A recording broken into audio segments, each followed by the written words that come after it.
বয়স্ক বিশিষ্ট ওলামায়ে কেরামের পায়ে বেড়ি, হাতে হ্যান্ডকাপ, নিজেকে ধরে রাখা কঠিন হয়। পুলিশকে ডেকে একবার বলেছিলাম যে ওনার বেড়িটা খুলে আমার পায়ে পরায় দেন, আমার সহ্য হচ্ছে না এই দৃশ্য দেখা। জামায়াতে ইসলামীর আমির ডাক্তার শফিকুর রহমান বিচার প্রশাসন ও নির্বাচন ব্যবস্থা দ্রুত সংস্কার করতে অন্তর্বর্তী সরকারের প্রতি আহ্বান জানিয়েছেন।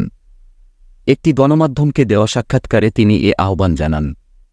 জামায়াতের আমির বলেন, প্রয়োজনীয় সংস্কার জরুরি, তবে মাথায় রাখতে হবে নির্বাচন বিলম্বিত হলে তার খেসারত গুনতে হতে পারে সরকারসহ পুরো জাতিকে।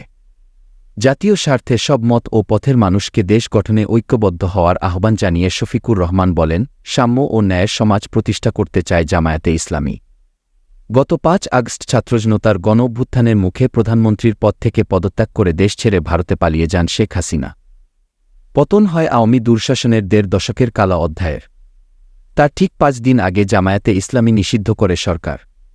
রাজনৈতিক পট পরিবর্তনের মুহূর্তে সেনাপ্রধানের সঙ্গে বৈঠক এবং ওই রাতেই উদ্ভূত পরিস্থিতিতে করণীয় নিয়ে রাষ্ট্রপতির আমন্ত্রণের অন্যান্য দলের নেতারাসহ বঙ্গভবনে আলোচনায় অংশ নেন জামায়াতে ইসলামী আমির। এরপর থেকেই প্রকাশ্যে রাজনীতির মাঠে রাজধানী থেকে তৃণমূল পর্যন্ত দেখা যায় ১৫ বছর ধরে স্বৈরশাসনে কান ঠাসা থাকা দলটিকে।